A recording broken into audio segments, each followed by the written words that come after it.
Hey guys, it's Sophie from Build Your Jungle, and today I'm going to be making this fishbowl I found in a charity shop into a terrarium for our powder orange isopods. Now again, this is a species name that I struggle to pronounce. I think it was Porcelainides.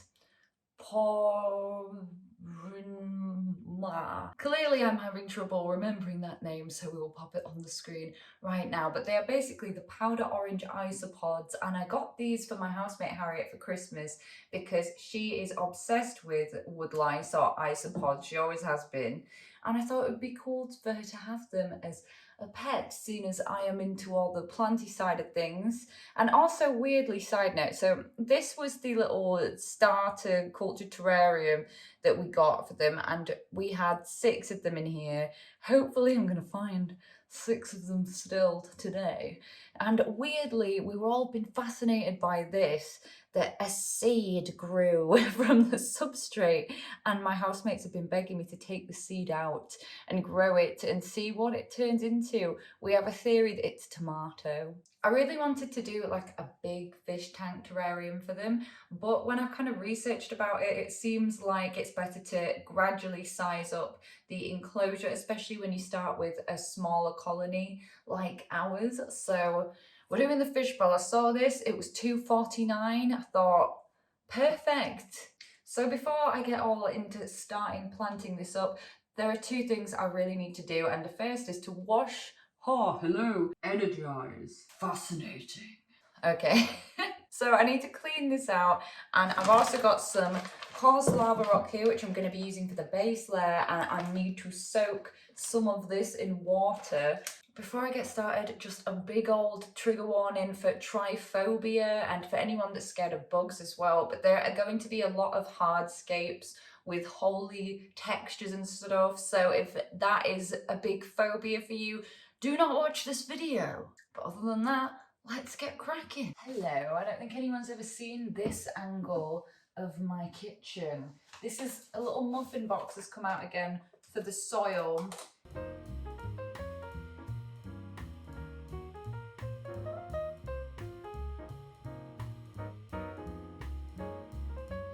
What I love about this is that these are really easy to find. Obviously, as I've just proven, very cheap as well. So this is a great option for a starter terrarium if you want to do something real nice and aesthetic, but not too complicated. So lava rock's basically like a vulcanized rock, and it's really good for drainage at the bottom of terrariums. I've also used it in the place of lacquer before in semi-hydro, and basically before you use this you have to give it a really good rinse because it gets covered in this kind of dust from the rocks. I'm just going to use this, which is either a colander or a colander, and I can't remember which. With lava rock, you don't have to leave it to soak for ages like you do with lacquer, especially not just for the bottom of terrariums. As soon as it runs clear, like this, then it's fine. But here I have the Monstera and Philodendron mix by Soil Ninja, and you might be wondering, why have I got this soil for a terrarium? And the answer is that this soil is made out of cocoa coir, which is the same substance as terrarium soil. The only difference is I need to not have the perlite in here. So obviously I hate myself, and I'm going to pick out all of the perlite now, just in the name of sustainability and the fact that I've got a massive sack of this soil. I'm not about to go and buy the same soil minus perlite. And when you have as much of this on hand as I do already, it would kind of be like buying pre-grated cheese, if you know what I mean.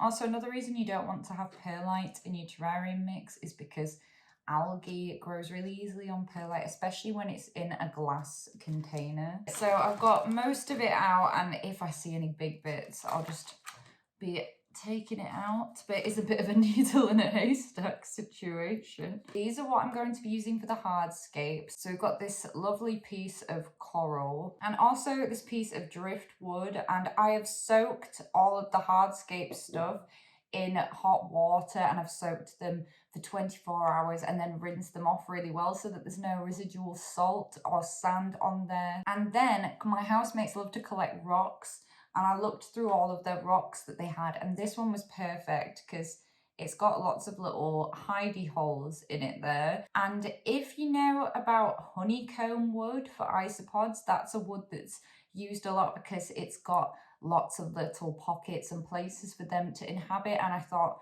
that they would like this. So that's what we're doing. One important thing to note when you're making an enclosure for isopods, which I just found out a few days ago, is that you can absolutely not put sand in it for some reason. The sand's really damaging to them and it will make them be unalive. So don't do that, because I almost did that. For plants, if you have been here a while, you will recognize this. This was the first ever terrarium that I made, and when I'm looking at it now, I'm definitely thinking, why did I fill it up this high with soil? One of these turned out a lot better than the others. This plant is Microsorum terrapus, and it's a type of fern with a very cool texture on the leaves.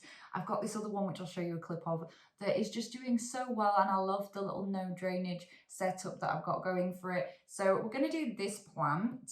Obviously, it's working in our favour that it has an open top for this terrarium because it obviously got a bit squished in there. Two things about this: it's very rough, so I don't want it to scratch the glass, and I also don't want it to scratch my nails because it really can scratch your nails quite badly if you're not careful.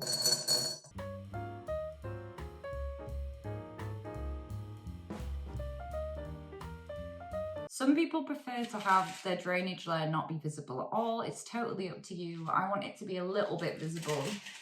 Then before I start putting soil in, I've got some Soil Ninja live sphagnum moss, and I'm just going to create a nice little layer of that, and that's not only aesthetic, but it stops the soil from dropping down into the rocks, which looks quite messy.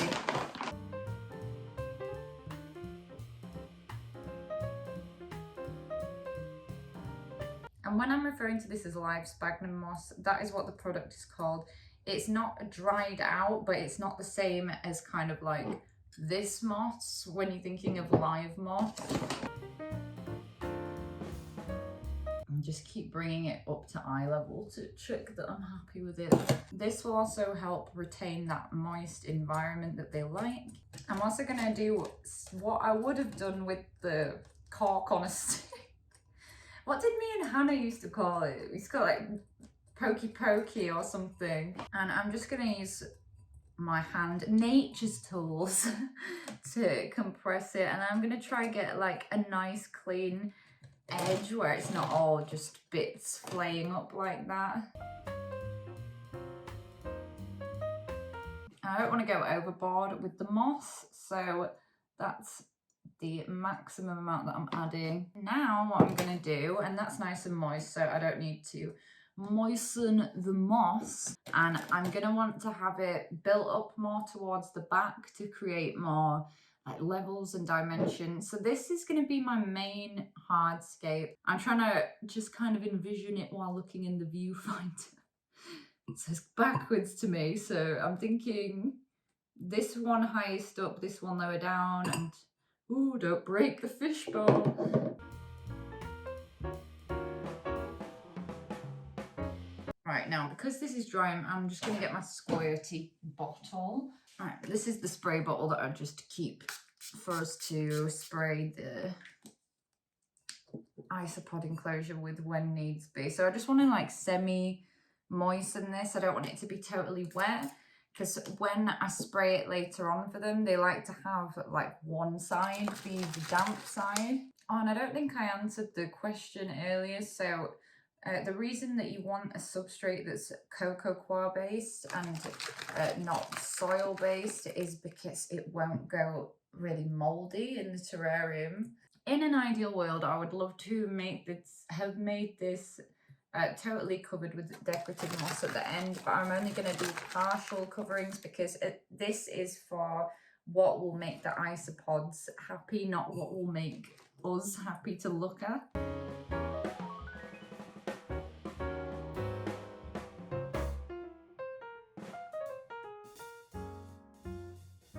So I've put in this kind of elevated bit of soil at the back here, and I've got the main rock because my plan is to plant the microsorium in here and have that as the highest point. So we'll see.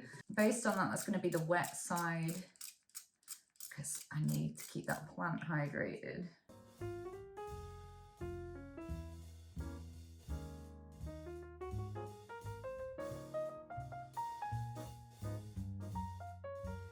There we go, finally got them in a place that I'm happy with how they look in relation to one another, right? I think let's just go ahead with some plants and then I can always move stuff around. With this, it's just gonna be a really simple thing of reaching right in to the roots and pulling the whole thing up. This has been in here for so long, it is very rooted. And I also want to use this opportunity to steal all the nice moss. It's got a little baby leaf. What a nice mess.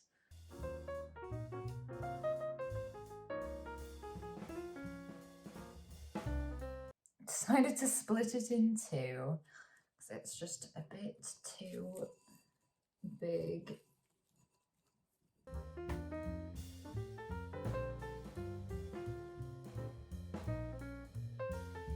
I'm just putting in the bits of moss and then spraying it. And in a few weeks when this grows in, it will be nice and green coming in.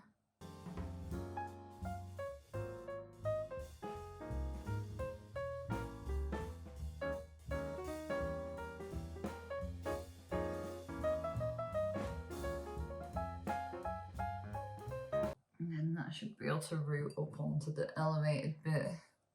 I almost forgot about this lovely little piece of wood. To change it up at the front, it would be nice to get some moss around the wood. Get it growing on there.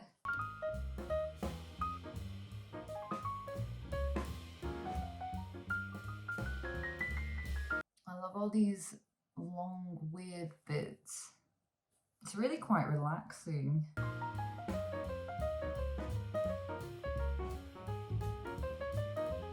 Okay, I'm not going to overcomplicate it. I just want to get another little bit of moss to add something at the front over here. I like this. So hopefully you're going to actually be able to see a bit better in a minute when I've sorted this out. I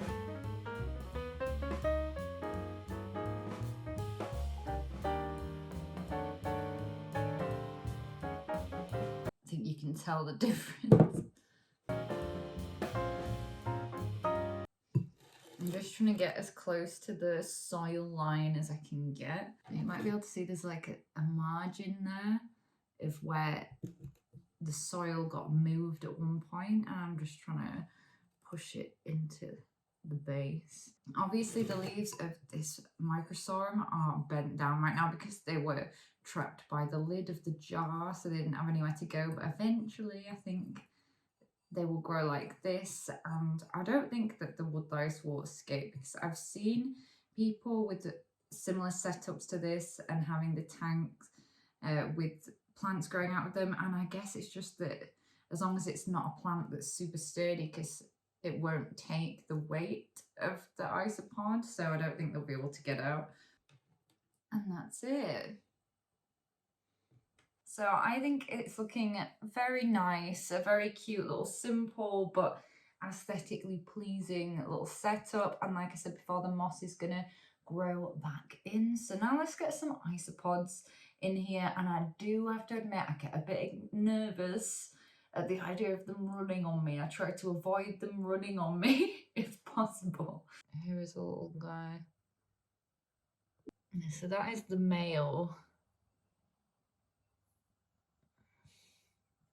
Gonna leave his bit of wood in while he gets off, because I'm not surprised that male has got some damaged antenna, because he's just been like harassing all of the female ones. And here she is, Miss Lady. She's not sure what to do yet. Oh, she's liking it. Right. But now my question is, who else is in here and where are they? I'm gonna explore. So far we've got 1, 2, 3, 4, 5. I've got 5.